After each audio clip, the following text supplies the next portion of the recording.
Previously, when Princess Lewellyn was dressed beautifully and annoyingly waiting for Duke Almondite, King Bastian arrived unannounced and expressed that he wanted to become Lewellyn's companion and escort her to the event. Blushing heavily, Lewellyn quickly accepted his company, stating that she would be in his care. Meanwhile, Almondite met patron Ernell to discuss Princess Lewellyn's changed nature, where he swiftly asked if Ernell had slept with Lewellyn in the past. To this, Ernell rebuked Almondite, expressing that he had no right to ask about Ernell's private life. Ernell then declared that Lewellyn was cursed by a demon. On top of that, she had been abandoned by her loved ones at the time she needed them the most, which included Almondite as well. This declaration caused Almondite to droop his head with sullen expression. So, let's dive into the chapters 82 and 83 of the manhwa, The Secret Bedroom of the Forsaken Princess. As Lewellyn steps into the gigantic hall full of royal members invited for the party, the audience is surprised clearly to notice the godlike beauty of Lewellyn in her stunning dress. And as they all assemble together at sensing her presence, Lewellyn bows down and begins to pray for the prosperity and peace of the Bryant Empire. Witnessing this, the royal audience admires her and whispers that their golden crow is truly generous. They further add that Lewellyn looks the same way her father used to look and had hidden her real beauty until now.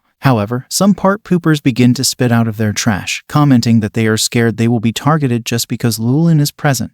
On top of that, many people bet on whether she would come or not, and it looks like they're going to lose their money. Suddenly, a lady is visible at a distance in the darkness, listening to their spouting with a clear smirk, stating that whenever she comes here, this place looks the same as always. Meanwhile, Duke Brian approaches Lewellyn and refers to her as Golden Crow, asking if she will bestow her blessing upon him as well. Not getting any response, he inquires if she is living happily when he was not in the capital. Nervous, she responds that she is totally fine, and questions why he is here all of a sudden. And as she asks if Brian has ended the rebellion in Tristan, he affirms her words, answering that he is here to gift the heads of the rebels to the king. He delivers a menacing smile, asking if he should show the beheaded heads to her as well, as Lewellyn has already seen the dead bodies of her own mother and loved ones in the past. Hearing this declaration, she is taken aback heavily with eyes wide. Trembling clearly, she mutters that Brian is still the same callous person. Brian interrupts her thoughts, inquiring if his words were too cruel for her to bear. Trembling even more, Lewellyn wonders if this person became even more inhuman after crushing the rebellion.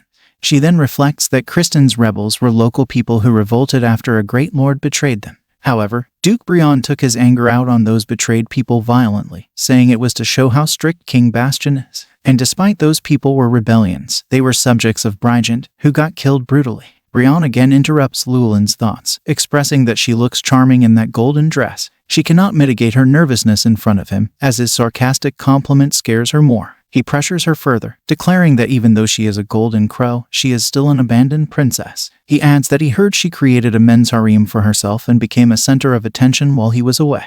This declaration prompts her to reflect that this person differs from Queen Pamela, who used deceptive excuses to commit murder, as he kills people simply because he is in a bad mood. Breathing heavily, she wonders how she should respond to his savage questions. Suddenly, the same lady from before intervenes, stating that she has been searching for both of them everywhere, but they are here. Smiling, she asks if she is somehow interrupting an important conversation between them.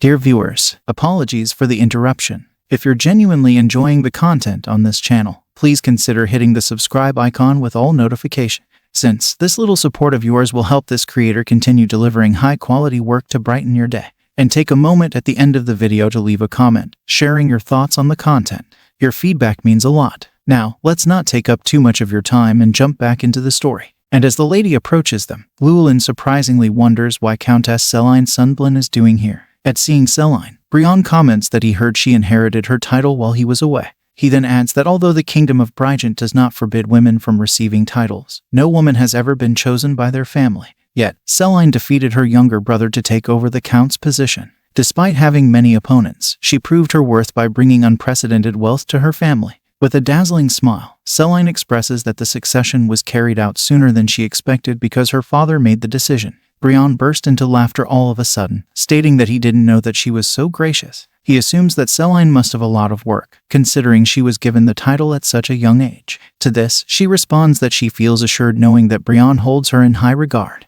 With a conspiring gaze, he asks what relationship Celine has with Lewellyn, assuming if she is a friend of Lewellyn who is trying to reconcile with her. Meanwhile, Lewellyn shifts her gaze at Celine and reflects that they were once close friends. Unlike other children who found it difficult to bond with her, Celine had the confidence to do so. Plus, there were times when she was more selfish than a princess of the royal family. However, spending time with her was enjoyable, as she was an honest girl, a girl whom she could trust. Suddenly, Lewellyn chuckles and declares that their relationship as friends has been over for a long time, and there is nothing left between them, and especially not friendship. Lewellyn's declaration causes Lewellyn to droop her head with crestfallen feeling. She then reflects that Lewellyn has turned her back on her since her mother's execution. So why she did get her hopes up for something that will never come true. As Lewellyn clarifies Brienne's doubts regarding their friendship, Brienne swiftly glances at the sullen Lewellyn, who has become completely mute for quite some time. Observing this, he smirks heavily and abruptly proceeds to take his leave, stating that it was obviously a misunderstanding on his part. As he goes away, he requests Lewellyn to accompany Lewellyn at the party, even though they are not friends anymore. However, Lewellyn brushes off his words and asks Brienne to have a great time while he is here. And as he finally takes his leave, Lewellyn removes her fake expression that she maintained in front of Brienne. By gritting her teeth in anger, Lewellyn furiously expresses that Brienne is indeed a greedy bastard. She inquires if that bastard thinks of himself as the king, and when does he gets to criticize on Lewellyn's outfit. Not wanting to stop, she declares that she really hates him and feels like she will vomit when she meets him again. Perplexed, Lewellyn questions why Lewellyn is behaving like she still cares about her. She asks if Lewellyn wants something from her, as she usually pretends that she does not know her. Hearing this, Lewellyn remains silent for a moment and simply gazes at Lewellyn. By breaking the ice, Lewellyn responds that she just wanted to teach Brienne a lesson, so she stepped in. She declares that rather than helping Lewellyn, she would have chopped off her own head. Lewellyn clenches her lips at hearing Lewellyn's harsh words. She then yells at Lewellyn, asking if it's so hard to pretend, then why doesn't she simply leave her alone with Brienne? In response, Lewellyn affirms her, mentioning that she just felt bad about the fact that she turned her back on her for her own survival. Pissed, Lewellyn asks if Lewellyn simply wanted to teach Brienne a lesson or she wants something else. Lewellyn quickly answers that she saw a glimmer of hope. Noting the word hope, Lewellyn flinches heavily with wide eyes. She wonders what she is talking about, as right now, the word hope makes her more despair. Learning Lewellyn's reaction, Lewellyn questions if she still perceives everything negatively. Lewellyn clenches her dress tightly, asking what hope she is talking about. Lewellyn chuckles clearly and mentions that after Duke Almondite returned, she gradually gained more power. Plus, she does not think this is simply a coincidence. However, Lewellyn denies her allegations, conveying that Almondite planned it all on his own. Moreover, whatever Almondite plans, it does not matter to Lewellyn at all. With this declaration, the surrounding atmosphere falls into deep silence. Releasing a long sigh, Lewellyn states that although their relationship cannot be the same as before, she values a person's life greatly. Yet, that person must also struggle to survive. She points a piercing gaze at Lewellyn, declaring that she is a member of the royal family. Therefore, she should not have allowed the people of this country to see her like this. Lewellyn then harshly asks when did Lewellyn threw away all her pride in her duty as royalty, which causes Lewellyn to flinch heavily. As we wrap up today's segment, thank you for being with us until the very end. I'll be sharing fresh videos of this manga and exciting new series every weekend.